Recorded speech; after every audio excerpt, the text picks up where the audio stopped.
আমরা তো সবসময় ভগবানের নাম করি বা ভগবানের নাম করা উচিত। তো আমি আজকে বলে দেব কোন সময় কোন ভগবানের নাম করা উচিত। তো যখন ওষুধ খাবেন, কোনো ওষুধ খাবার সময় ওং বিষ্ণু নমঃ, বিষ্ণুর নাম করবেন। ভোজনকালে মানে খেতে বসেই ঠাকুরকে প্রণাম করে তো খাওয়া উচিত, তখন জনার্দন, ওং জনার্দনার নমঃ। আচ্ছা, শোবার সময়, শুতে যাওয়ার সময় পদ্মনাভ। আচ্ছা, কারুর বিয়ে হচ্ছে তখন কিন্তু প্রজাপতি বা নিজের লোকে কোনো বিয়ে হচ্ছে এবং প্রজাপতিও নমঃ এরম বলবেন। কোনো ভয় পেয়েছেন কিছুতে, তখন নরসিংহ দেবের নাম করবেন। যাত্রাপথে কোথাও বেড়াতে যাচ্ছেন তখন আপনি বামন দেবতার নাম করবেন।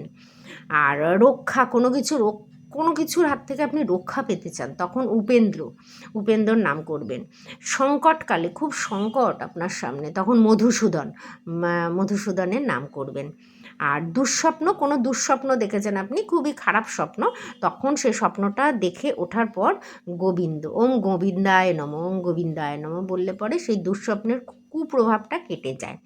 আচ্ছা, অনেকেই আজকাল পর্বতে বা পাহাড় পর্বতে বেড়াতে যান বা পর্বত আরোহণ করেন, তাদের জন্য বা কেদারনাথ তারা কিন্তু যাত্রাকালে বা যাত্রার সময় পাহাড়ে উঠে রঘুনন্দনের, রামজির, জয় শ্রীরাম বা রঘুনন্দনের নাম করবেন।